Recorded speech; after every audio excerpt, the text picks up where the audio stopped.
Bonsoir ou bonjour selon l'heure à laquelle vous suivez cet entretien dans le cadre de Perspective. Perspective d'aujourd'hui va se pencher sur, entre autres, la prestation de serment qui a été déplacée du mardi au jeudi. Décidément, on dirait que la CENI n'aura respecté aucune date selon qu'elle a prévu les événements, et nous allons attendre de savoir est-ce que cette cérémonie de prestation de serment aura lieu à la cité de l'OUA ou de l'Union africaine ou au Palais de la Nation ou encore ailleurs. Nous allons parler également de l'annulation de la mission de l'Union africaine à Kinshasa. Vous savez qu'une mission de l'Union africaine devrait arriver à Kinshasa ce lundi, conduite par le président de l'Union africaine, Paul Kagame. Mais cette mission-là a été annulée parce qu'elle avait demandé depuis Addis Abeba que la CENI ainsi que la Cour constitutionnelle arrête dans la publication des résultats, chose qui n'a pas été entendue. La Cour constitutionnelle a confirmé Félix Tshilombo Tshisekedi comme président de la République et du coup, la Commission de l'Union africaine a annulé sa visite en République démocratique du Congo. Quelles conséquences cela pourra avoir dans les jours à venir? Félix Antoine Tshisekedi, président de la République, quels sont les défis qui l'attendent? Par où va-t-il commencer? Et comment va-t-il agir devant une Assemblée nationale, un Parlement acquis à la majorité, au FCC, parce que la majorité présidentielle ancienne n'existe plus, mais cette majorité présidentielle ancienne est devenue majorité parlementaire. Donc c'est cette majorité qui, constitutionnellement, devra proposer le candidat Premier ministre. Pour en parler sur ce plateau, M. Norbert Yamba, il est cadre de l'UDPS, il était conseiller, donc il est ancien conseiller politique, économique et environnemental et audit de feu Étienne Tshisekedi. Il est expert consultant international sur les questions de développement, les questions d'aménagement du territoire, mais aussi sur les questions de décentralisation. Monsieur Norbert Yamba était candidat député national pour le territoire de Lomela. Nous sommes au Sankourou. Bonjour et bienvenue sur ce plateau, Monsieur Norbert Yamba. Vous êtes un habitué de cette émission et puisque c'est la première fois que nous nous rencontrons depuis le début de cette année, je vous transmets mes vœux le meilleur pour 2019. Merci Luc pour l'opportunité que vous m'offrez. Je voudrais également vous renvoyer mes vœux de bonheur, de prospérité, de longévité pour cette année 2019. Je voudrais également en profiter pour présenter mes chaleureuses félicitations, n'est-ce pas, à mon président national qui est devenu aujourd'hui son Excellence, Monsieur le Président de la République démocratique du Congo. En l'occurrence, M. Félix Antoine Tshisekedi Tshilombo, dont je ne pouvais pas m'imaginer un seul instant qu'on serait couronné de cette responsabilité, parce que le combat a été ardent, il y a eu trop de douleurs d'enfantement, il y a eu un parcours plein d'embûches. Et puis bon voilà, donc aujourd'hui, nous sommes arrivés véritablement à construire l'alternance, qui n'était pas, j'allais dire, une réalité. C'était un rêve, mais qui se matérialise. Coup de chapeau, Monsieur le Président, là où vous êtes, 36 ans, c'est pas si facile. Aujourd'hui, vous avez un lourd fardeau, ce qui est arrivé serait moins que ce qui va arriver, parce que les Congolais tiennent mort du cul à ce que les changements interviennent. On a tellement suscité les attentes, les espérances. Il faut donc des chemins opératoires qui nous permettent véritablement de sortir notre peuple de cette bourbier. Et vous avez intitulé votre programme « Vaincre la pauvreté ». Voilà le défi. Le vrai défi, c'est de lutter contre la pauvreté de notre peuple. Très bien, nous allons y revenir, mais allons d'abord au niveau de l'élection. Félix Antoine Tshisekedi Tshilombo a été élu président de la République, confirmé par la Cour constitutionnelle, mais on a senti que c'est une élection quand même difficile. D'aucuns ne l'attendaient pas. D'aucuns ont même dit que ce n'était pas lui le vrai vainqueur. Le vrai vainqueur, ce serait Martin Fayulu Madidi. Et maintenant que Félix Antoine Tshilombo Tshisekedi est déclaré officiellement président, vous l'avez dit, couronné de succès, mais aussi de cette responsabilité, avez-vous dit. Ne trouvez-vous pas que cette responsabilité risque difficile à accomplir véritablement? Eh bien voilà, donc quand le pays est en situation de détresse, quand le pays est dans une situation de déliquescence, quand la pauvreté est devenue endémique, c'est que la responsabilité est difficile. Et bien quand on s'y engage, c'est que véritablement on a des alternatives. On a des stratégies innovantes pour que véritablement on puisse juguler cette pauvreté. En y arrivant, le président Félix Tshisekedi savait effectivement que la tâche n'est pas si facile. Surtout que l'environnement politique lui-même est très controversé. Il n'y a pas que le président qui travaille, il y a des institutions, des organes de l'État, etc.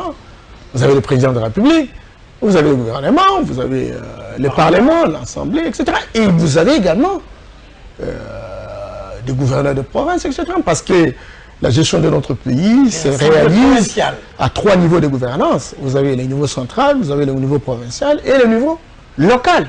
Au niveau local, vous avez les villes, vous avez les communes, vous avez les secteurs et les chefferies. Donc, à chaque niveau, il y a une capacité d'impulsion, la capacité d'initiative pour que véritablement les actes soient posés dans la perspective de lutter contre la pauvreté.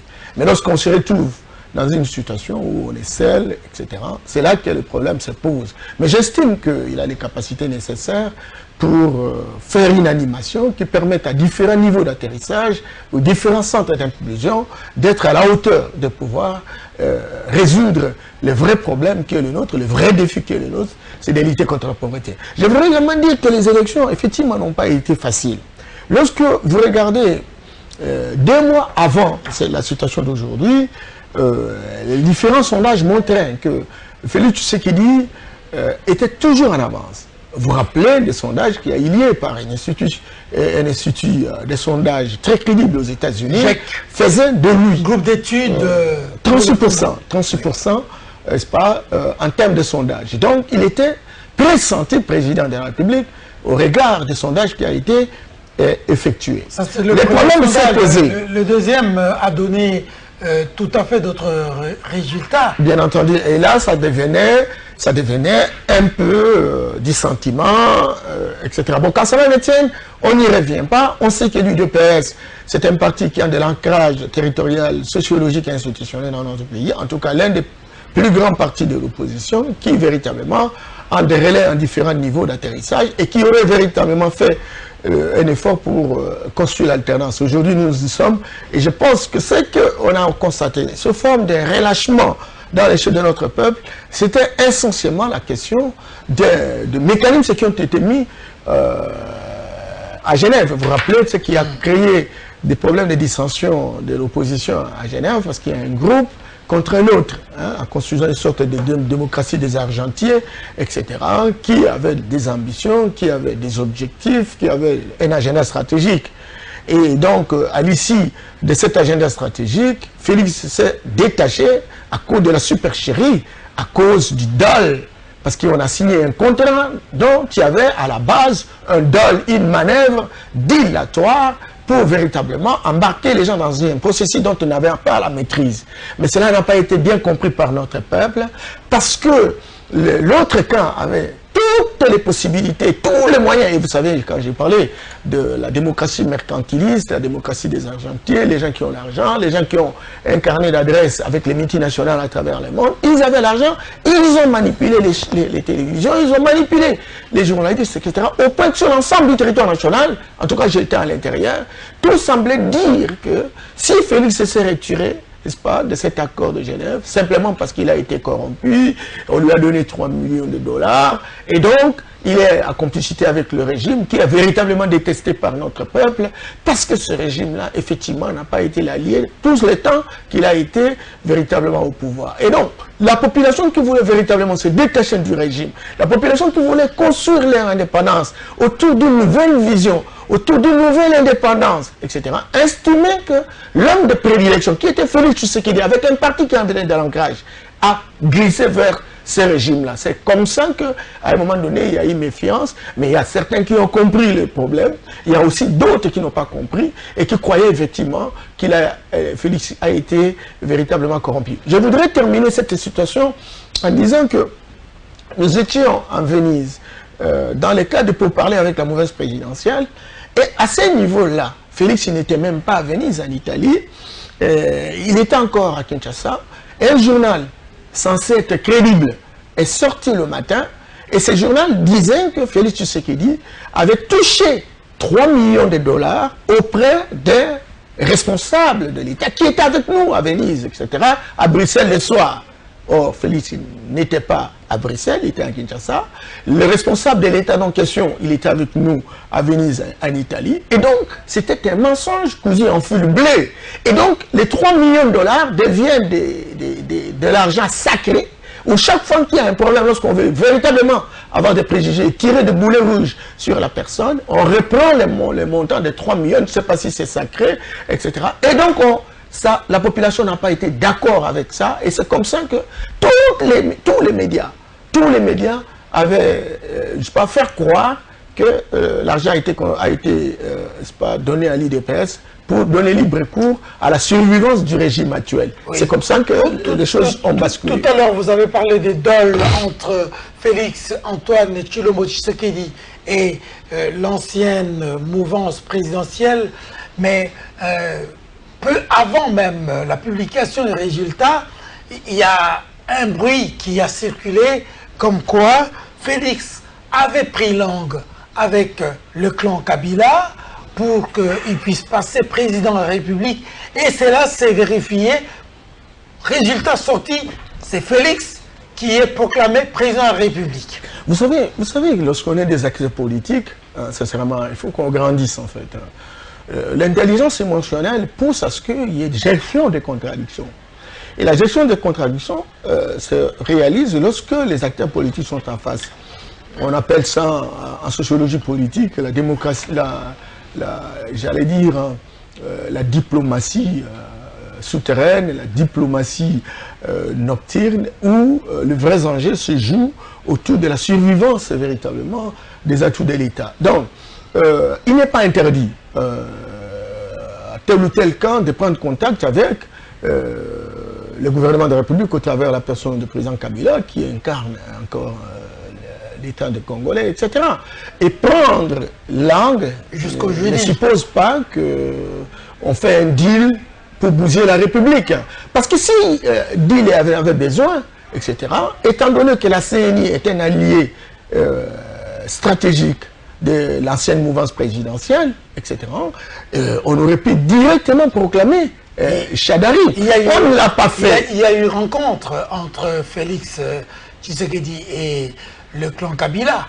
En tout cas, je ne saurais pas vous rassurer parce que je n'ai pas véritablement les informations par rapport à cette question, mais je voudrais simplement dire que ce n'est pas une interdiction que les acteurs politiques se rencontrent. Parce que ça permet de dégonfler des tensions, ça permet de réduire la méfiance, ça permet de renforcer la confiance. Et nous avons intérêt véritablement de gérer nos émotions, de les désintoxiquer pour que les affaires de l'État soient des affaires qui sont gérées avec moins de sentiments. La perspective, c'est de voir qu'est-ce qu'on peut faire pour que notre peuple trouve son compte. Et l'UDPS a son slogan thématique, que le peuple d'abord. Et s'il peut y avoir des rencontres qui permettent véritablement de dégonfler des conflits dans la perspective que le peuple trouve son compte. Moi, je pense que ce n'est pas un crime de lèse-majesté que de prendre langue pour que véritablement les uns et les autres soient rassurés dans la perspective de continuer la gestion de la République dans une sorte de rupture avec la situation antérieure qui véritablement a infantilisé, a clochardisé tout un peuple. Alors, la prestation des serments a été prévue pour mardi, on a déplacé, on a reculé la date, c'est jusqu'au jeudi. On ne sait pas exactement est-ce que ça aura lieu à la Cité de l'Union africaine, au Palais de la Nation ou au stade des martyrs, j'en passe et des meilleurs. Apparemment, la CENI n'aura respecté aucune date qu'elle a annoncée préalablement. La CENI, c'est une institution qui véritablement en construit une expérience malheureuse dans l'opinion, ça c'est évident. N'a pas pu respecter beaucoup de dates, ça va de soi. Et bon, lorsqu'elle annonce tel calendrier, généralement, il n'est toujours pas respecté. Et ça peut nous donner véritablement l'idée que, bon, cette date-là ne sera pas respectée, ça va de soi. Mais pour les camps d'espèces, en tout cas, il y a eu un calendrier, il y a eu des dates qui ont été prévues en termes d'échéance, etc. Mais vous comprenez qu'il y a eu des choses additionnelles qui se sont ajoutées, notamment le problème d'examen de contentieux électoral à la Cour constitutionnelle, etc. Cela a pris du temps. Et vous savez que l'organisation de la prestation des serments peut aussi exiger un certain nombre de choses à faire, notamment les invitations, les agendas des différents invités, etc. Et tout cela peut pouvoir permettre un petit réagissement autour du calendrier. C'est pas très grave. Ce n'aurait pas été souhaitable que cela fût perçu bien avant, parce que organiser la cérémonie des prestations des serments, c'est pas se lever un bon matin et puis aller dire, bon, c'est la cérémonie des prestations des serments. Tout ça n'avait pas été vu auparavant. Tout à fait. Je dis qu'on peut réajuster. C'est comme ça que l'évaluation existe. Et donc, lorsqu'on a prévu un certain nombre d'échéances, et lorsqu'on regarde les différentes activités, il peut y avoir une activité qui glisse. Et notamment, l'activité qui a porté effectivement sur le contentieux électoral à la Cour constitutionnelle. Alors, si cela ne nous a pas permis véritablement d'être rigoristes pour respecter véritablement les échéances, eh bien, on peut y aller. Un retard de 48 heures, c'est pas si loin. À ce moment-là, la prestation interviendra et les uns et les autres seront rassurés de leur situation. Donc, je traite ça avec un peu moins de châtiment contre la CENI, parce que j'estime 48 heures. Quand vous regardez comment les élections sont parties de 2016, où on en aurait eu en 2018, je me dis, c'est gravissime. Bon, si on nous donne encore 48 heures pour terminer la prestation des serments, c'est quand même passable, mais même si on ne doit pas faire une profession, n'est-ce pas, de pouvoir bouger et de ne pas respecter les calendriers électoraux. Alors, sinon, ça devient de la procrastination. Alors, quels sont les principaux défis qu'attendent M. Félix Tshilombo Tshisekedi dans son programme de société? Vous l'avez dit tout à l'heure, il l'a intitulé « Lutter contre la pauvreté ». Quelle devra être sa première décision en tant que président de la République?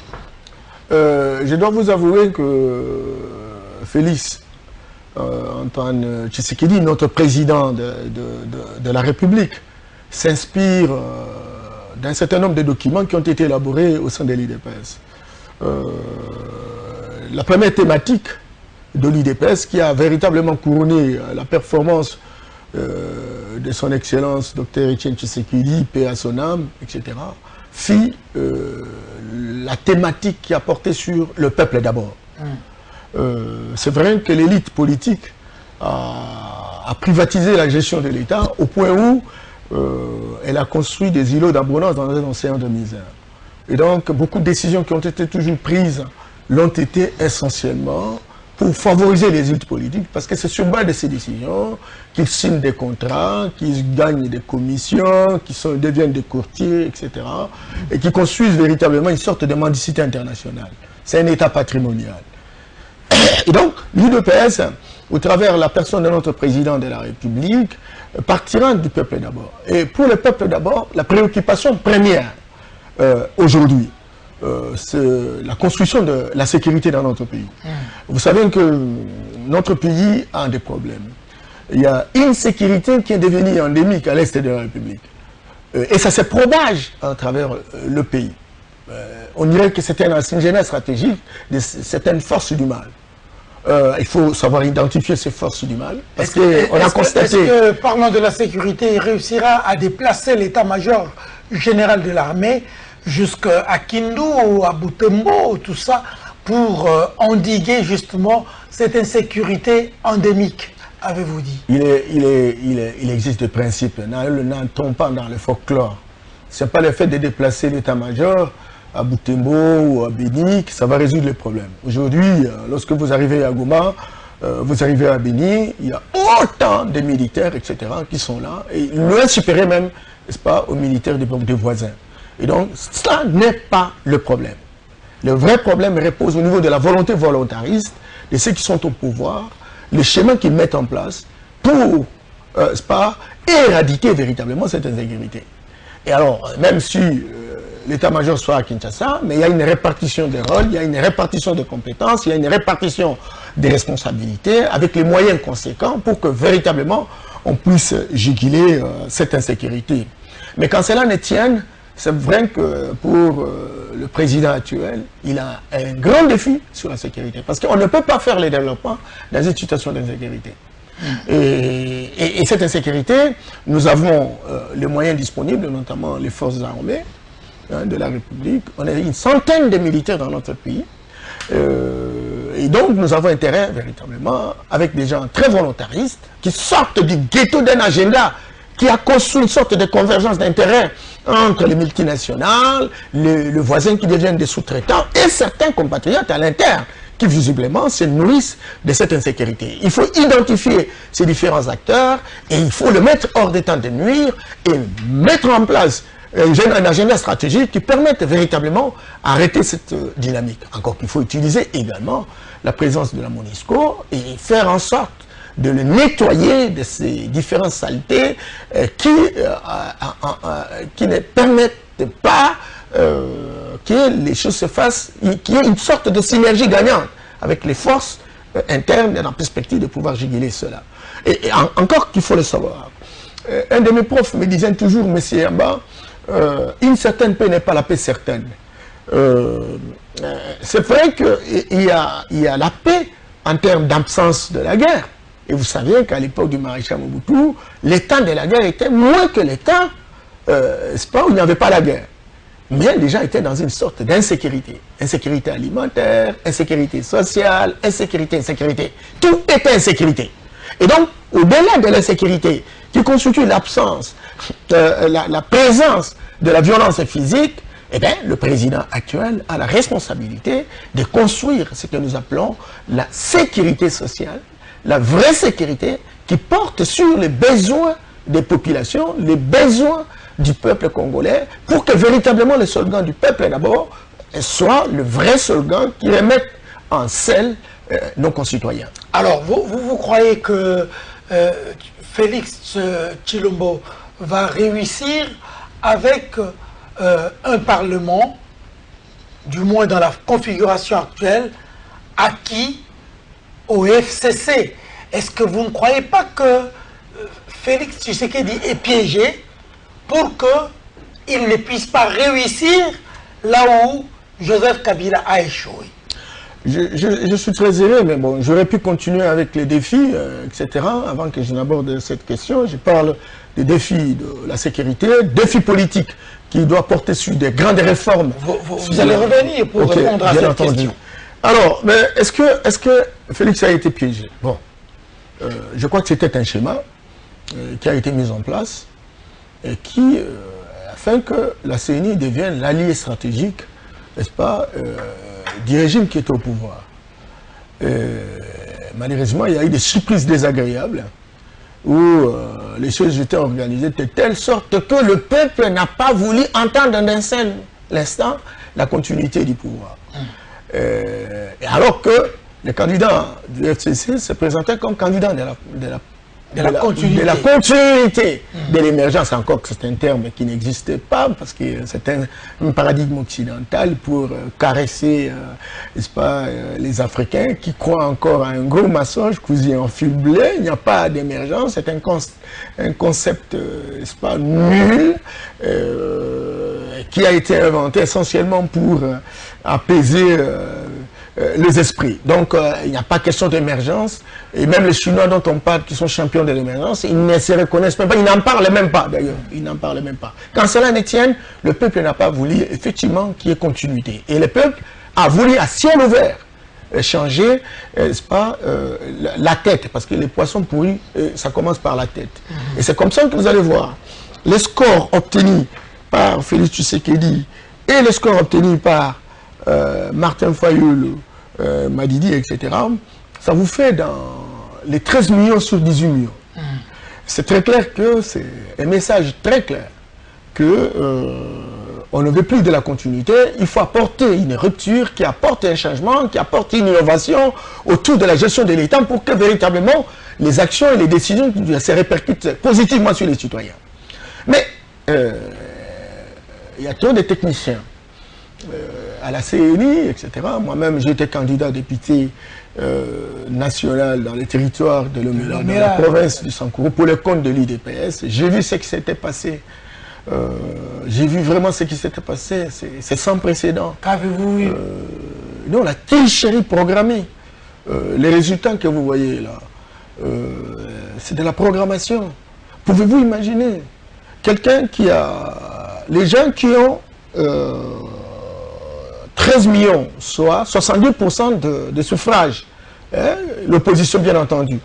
Et curieusement, ils ont 30% de députés, et la mouvance qui n'a que 23%, et puis bon, la mouvance a la majorité. Plus de 76% à l'Assemblée nationale, plus de 84% dans les assemblées provinciales. Ils auront tous les gouverneurs, ils auront tous les sénateurs, ils auront l'Assemblée nationale, etc. Et donc, la question que vous posez devient intéressante. Est-ce que ce n'est pas un piège? Bon, moi je dis que si c'est Félix qui arrive, tout a été programmé dans cette perspective. Ce serait la même chose pour Fayulu. S'il arrivait, il trouverait la même situation. Alors l'idée, c'est quoi? L'idée c'est que c'est des majorités qui a compris. Et vous savez comment on a retardé les choses pour faire construire des équilibres avant de se faire sortir naturellement le résultat. On a souhaité avoir le levier du pouvoir. Parce que, croyez-moi, le pays est organisé à 3 niveaux de gouvernance. Il y a les niveaux central, les niveaux provincial et les niveaux local. Et donc les décisions se prennent, les impulsions se prennent. Au niveau central, vous avez... les gouvernements, vous avez l'Assemblée nationale et le Parlement. Là, ils ont la majorité. Et ils vont prendre des décisions. Le président de la République, si effectivement on considère cette majorité, n'a pas beaucoup de marge de manœuvre. Il aura véritablement des marges, ce qu'on appelle de domaines réservés. Donc il doit collaborer avec le Premier ministre. Et mutandis, lorsqu'on arrive au niveau de province, ils ont des gouverneurs, ils ont, n'est-ce pas, de députés provinciaux. Il en sera de même, parce que c'est une programmation, ils peuvent renforcer la logique jusqu'au bout, parce qu'ils sont généralement jusqu'à boutistes, au niveau des villes, au niveau des communes, au niveau, n'est-ce pas, des secteurs réchefferis. Ils auront également le leur.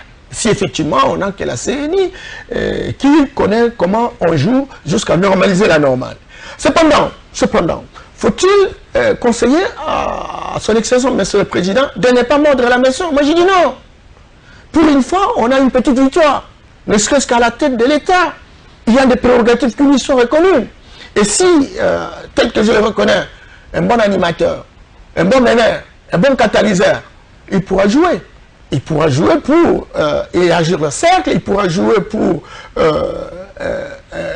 inoculer sa vision autour de tous ses compatriotes, bien que FCC, qui peuvent se transformer. Ça, c'est la première possibilité. Deuxième possibilité, je crois qu'il y aura un informateur qui pourra, avec les concertations au niveau des assemblées, etc., se poser la question. Il y en a ceux qui peuvent aussi adhérer à la logique du changement. Et on verra qui véritablement se trouvera avec la majorité. Et cette majorité pourra, dans la mesure du possible, aider le président à prendre des décisions stratégiques. Moutandis au niveau des provinces. C'est vrai que la configuration actuelle, j'allais dire le paysage politique, l'arrangement institutionnel tel qu'il se présente aujourd'hui, c'est d'aller dans la perspective de pouvoir piéger, mettre le président dans la cage, ne pas lui donner une marge de manœuvre pour poser des actes qui sont entendus par notre peuple. Le temps va passer parce qu'il y aura des blocages et des blocages à différents niveaux d'atterrissage. Et donc, arrivé in fine, après 5 ans, on dit, bon, l'opposition a fait beaucoup d'incantations, beaucoup de déclarations. Et puis bon, voilà, donc elle n'a rien foutu. Et il y a moyen de rappeler ce qui véritablement, aujourd'hui, n'ont pas concouru pour qu'ils reviennent amener la main du chien parce qu'ils sont des hommes de prédilection et ils sont capables véritablement de changer. Mais je vous dis que c'est là, ces boutiques, sans compter avec les prérogatives du président et de l'engagement de notre peuple à vivre le changement. Oui, et tout se faisant en fonction véritablement de ces différents défis. Parmi ces prérogatives, est-ce que finalement, le président, qui, vous avez dit, n'aura pas beaucoup de marge de manœuvre, pourra dissoudre l'Assemblée nationale pour convoquer des élections anticipées et demander au peuple de lui donner une majorité confortable afin qu'il dirige et qu'il mette en pratique son programme de société? N'allons pas dans les extrémités. Parce que, croyez-moi, le président de la République... Non, c'est une alternative. C'est très bien. J'ai dit qu'avant d'y aller, il faut savoir comment les gens vont travailler. Parce que la majorité sait que toutes les décisions, nomination, révocation, passeront par le président de la République. Il a le marteau. Et elle a intérêt également à collaborer avec lui. C'est comme ça que nous aurons deux possibilités, soit la cohabitation, soit la coalition. Bon, quand cela ne tienne, on verra les degrés de collaboration. Le président de la République a promis beaucoup de choses à notre peuple. Et il faut que cela se réalise. Mais si la majorité qui se trouverait au Parlement voudrait la perpétuité de ce que représente leur agenda, qui a démontré ses limites, et qui a vu construire des îlots d'abondance dans un océan de misère, à ce moment-là, ils n'ont qu'à tirer les conséquences. Ça veut dire, on fait quoi? J'ai promis, j'ai été élu au suffrage universel, je n'ai pas possibilité pour gouverner, et donc, cette incapacité me pousse véritablement à faire une réorganisation institutionnelle. Cette possibilité lui est reconnue. Mais n'allons pas, par rapport à ça, vérifions d'abord ceux qui seront prêts de pouvoir travailler avec lui, ceux qui se présenteraient pour que véritablement on lui donne la possibilité d'avoir une marge de manœuvre pour travailler, et aussi le comportement de la majorité. Si elle revient, elle veut faire rééditer son exploit de tout le temps, de pouvoir bloquer les choses, aller dans l'enrichissement individuel et individualisé, etc., ne pas construire l'impunité et ne pas aller véritablement dans le sens de pouvoir faire retentir les dividendes sur notre peuple, à ce moment-là, le président Tshisekedi pourrait prendre acte de cette attitude rocambolesque qui, visiblement, a construit un écosystème politique de pourriture intrinsèque à purifier et il se mettra dans une situation où les maires se sont complètement ramollis, la culture décadente. Il faut donc relever le défi, il faut donc apporter des améliorations. On n'y est pas encore. Voyons voir comment on va fonctionner pendant toute une année. Et s'il y a collaboration, pourquoi ne pas en continuer? Parce que ce sont des compatriotes congolais. Ils comprendront pour une fois que notre peuple a besoin d'avoir de l'eau, d'avoir l'électricité, de trouver du travail, d'avoir des investissements, de cesser les injustices, les népotismes, le clanisme, le tribalo-régionalisme, pour qu'en fait, tout Congolais soit véritablement, se sente chez lui, quoi. Alors, vous dites qu'on n'y est pas encore, c'est vrai, mais lorsque M. Kabila, ex-président, tenait son discours de revoir en présence de ses pairs de l'Union africaine, il a dit qu'il va revenir bientôt. Est-ce que, à partir de cette phrase-là, revenir bientôt, est-ce que il ne va pas mettre sur pied un système tel que Tshisekedi échoue, et vous l'avez dit, lorsqu'il aurait échoué, l'opinion va dire « Ah, ils ont beaucoup crié quand ils étaient dans l'opposition, nous allons faire revenir celui que nous avions, et celui c'est qui? C'est Joseph Kabila. » Deuxième cas de figure, Joseph Kabila est président du Sénat. Et la Constitution dispose qu'en cas d'indisponibilité du président de la République, le président du Sénat prend le poste du président de la République et gouverne à sa place. Est-ce que vous ne voyez pas que l'une de ces deux alternatives peut prendre corps et faire en sorte que le jeu politique puisse changer dans ce pays pour revenir à la case de départ? Merci beaucoup. Je pense que ce schéma-là, je crois, le FCC a toujours eu des laboratoires très fins pour mijoter des stratégies qui l'a permis tout ce temps à pouvoir continuer à diriger le pays. Je ne peux pas vraiment pas contester cela. Et généralement, vous savez que les gens ont toujours l'habitude, ont toujours la vocation de conquérir, d'exercer, de conserver le pouvoir. Cet instinct de conservation du pouvoir caractérise également le FCC. Et je ne peux pas dire le contraire en disant, est-ce qu'ils n'ont pas des stratégies qui portent sur l'imbécilisation de l'opposition actuellement pour arriver véritablement à des fenêtres d'opportunité pour revenir. En tout cas, je n'ai pas vraiment pas tous les éléments, mais en regardant, n'est-ce pas, le paysage de ce que représente le Parlement aujourd'hui et les provinces, je dis, ces idées ne sont pas loin véritablement de la réalité. Mais ils n'ont pas aussi, ils ne sont pas aussi en face d'un poltron. Ils ne sont pas aussi en face d'un quelqu'un, un imbécile. Quelqu'un qui est venu essentiellement pour être président pour président. Nous avons combattu pendant 36 ans. Nous avons suscité les espérances. Nous avons provoqué les attentes. Notre peuple attend. Je pense que personne ne comprendra que nous puissions prendre la responsabilité à la tête de l'État, même si nous n'avons pas des pieds sur terre, parce qu'à cause de cette stratégie malveillante, etc. Mais le président de la République, qui est le garant de la nation, etc., prendrait des contacts et des concertations avec les différents acteurs politiques, notamment le FCC et tous les autres, pourquoi pas la Mouka. Nous nous sommes battus ensemble, nous avons intérêt véritablement à créer une union sacrée pour que le pays change. Je me suis beaucoup dit que vous savez qu'aujourd'hui l'Afrique est debout. Il y a 4 espaces. Il y a le nord, le sud, l'est, l'ouest et le centre. Et le centre, c'est la gâchette du revolver, disait Franck Fanon. Le nord est debout, avec 315 milliards de dollars de produits intérieurs. La locomotive, c'est l'Égypte. Regardez la situation au Maroc, regardez la situation en Algérie, regardez en Tunisie, etc. Le sud, vous avez l'Afrique du Sud. Tous ces pays satellitaires comme j'allais dire, tous ces pays satellitaires comme Zambie, Zimbabwe, Botswana, etc. Ce sont des pays debout. Aujourd'hui, des grands miracles économiques aujourd'hui en Afrique. Vous voyez, et l'Afrique du Sud, c'est 400 milliards de dollars de produits intérieurs bruts. Le Nigeria, c'est 581 milliards de dollars de produits intérieurs bruts. Tous les pays comme le Ghana, la Côte d'Ivoire, etc. Ce sont des pays qui sont debout. Il en est de même de l'Est. L'Éthiopie est devenue la plus grande puissance régionale. Aujourd'hui, avec 287 milliards de dollars.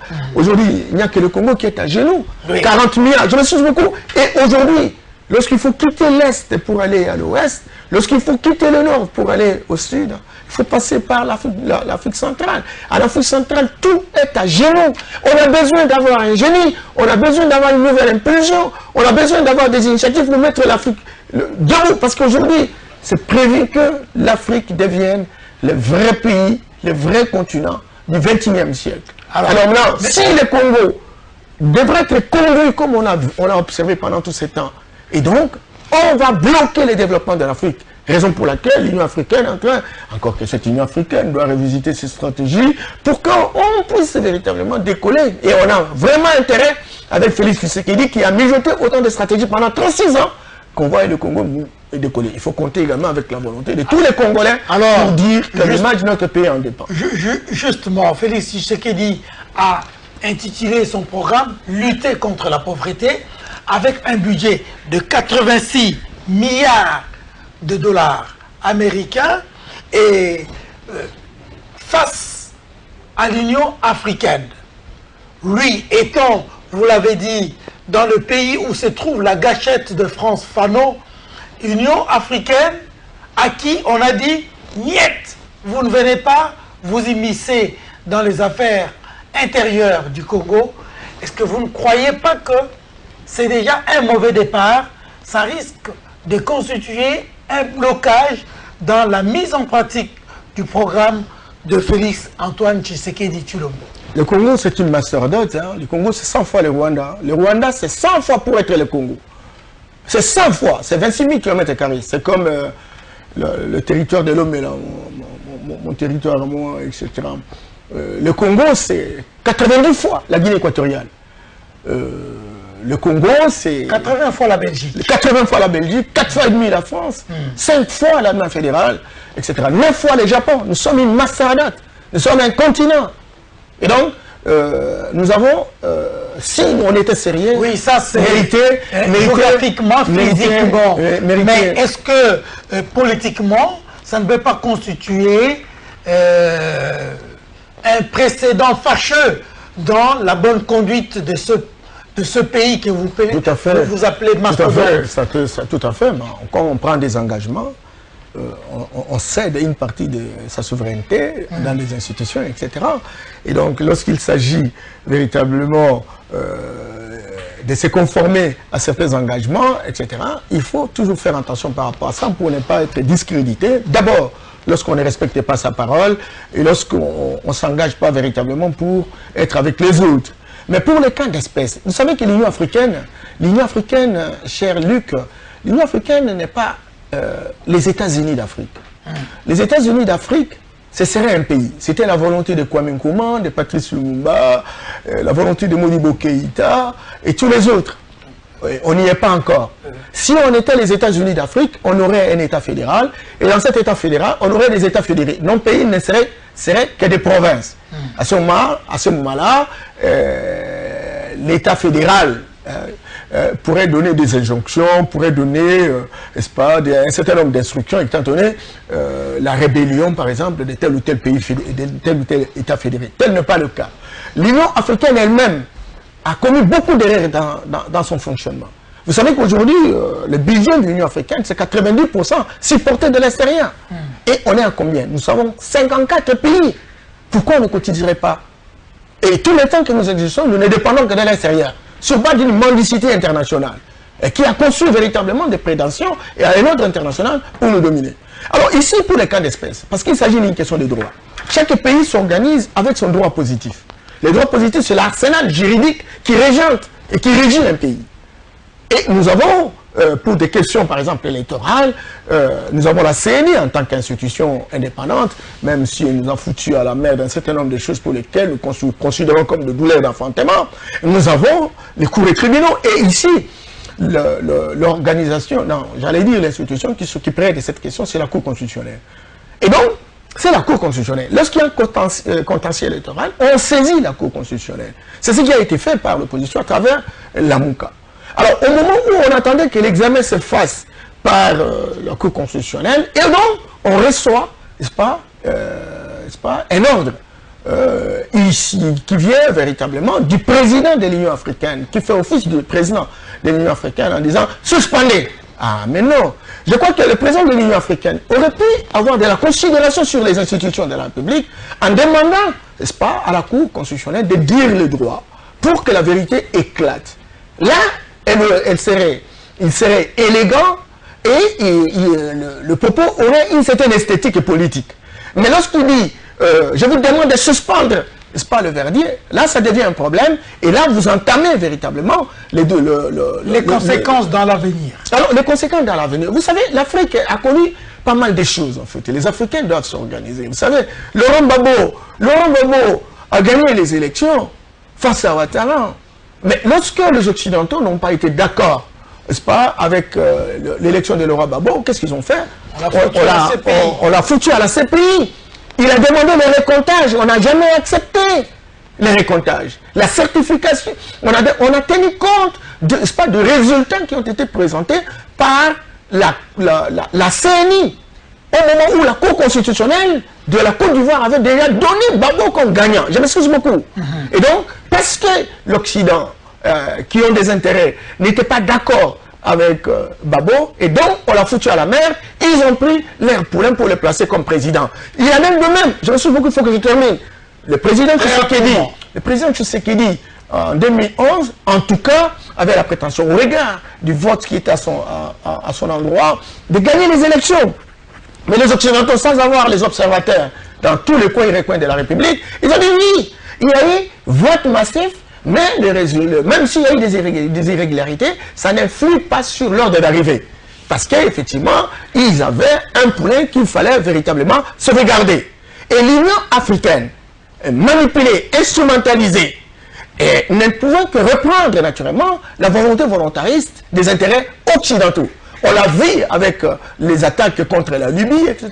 L'Union africaine qui aurait pu s'imposer pour dire que voilà, on trouve une solution correspondante. Non, l'Union africaine s'est dressée contre le colonel Kadhafi, etc. Il est décédé. Donc, nous croyons qu'aujourd'hui, avec notre degré de maturité, encore que les Congolais prennent conscience, parce que c'est bon bien de dire qu'on est souverainiste, j'allais dire c'est de souveraineté politisée, mais c'est aussi considérer que notre peuple a des droits et nous devons travailler pour la promotion, pour l'amélioration des conditions de vie de notre peuple. Ça ne sert pas de clamer en termes d'incantation souverainiste, entre-temps on se comporte comme des impérialistes en de couleur noire. Très bien, toute dernière question, vous répondez directement.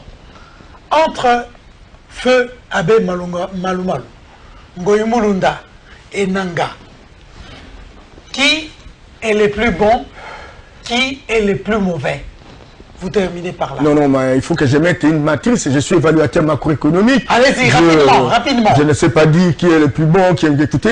Tous ont fonctionné comme des caisses de résonance. Hein. Tous. Ils ont un point de relais. C'est la caisse de résonance de celui véritablement qui, aujourd'hui, a géré le pays. Bon, chacun a des degrés différents à réaliser le même résultat. Et donc, Malou, il était là, il a sauvegardé certaines apparences. Ngoï Mulunda a sauvegardé un peu moins d'apparence. Et puis, avec Nanga, c'est gravissime, c'est dramatique. Lui n'a pas sauvegardé beaucoup d'apparence. Soyons concrets. Sur 100, vous me répondez immédiatement. Vous donnez combien sur 100 à Malumalu? La question d'évaluation est fonction, c'est pas du contexte, est fonction du temps, oui, est fonction... tous ces éléments-là, je ne peux pas vraiment pas aller dans l'exercice des scores. Ce que je sais, c'est que tous ont atteint le même résultat. Le plus mauvais pour vous, c'est qui? Écoutez, ce qui se passe aujourd'hui au Parlement, ce qui se passe dans les provinces, ce qui se passe, n'est-ce pas, en termes d'arsenal institutionnel, et les personnes élues par Nanga, je me dis que là, c'est la première fois qu'on observe des choses invraisemblables. Mais bon, on peut toujours les améliorer, et je ne saurais pas dire les scores, même si ce cas ici a été plus grave, même gravissime, en termes d'irrégularité intensive, et qui programme naturellement, à grande échelle, des personnes pour occuper des responsabilités pour lesquelles elles ne méritent pas. Merci, ce sera votre dernier mot. Je vous remercie de tout cœur d'avoir répondu à mon invitation. Merci également à vous, très chers téléspectateurs, téléspectatrices, d'avoir pris du temps à regarder cet entretien dans le cadre de Perspective. Merci à vous, chers amis de la technique. Merci également à monsieur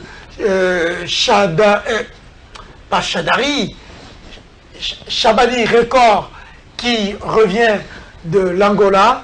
Bon séjour à Kinshasa. Je le salue aussi, Chabani Record. Hein. on te salue. C'est l'intelligence artificielle de notre pays. Hein. Alors, merci et au revoir.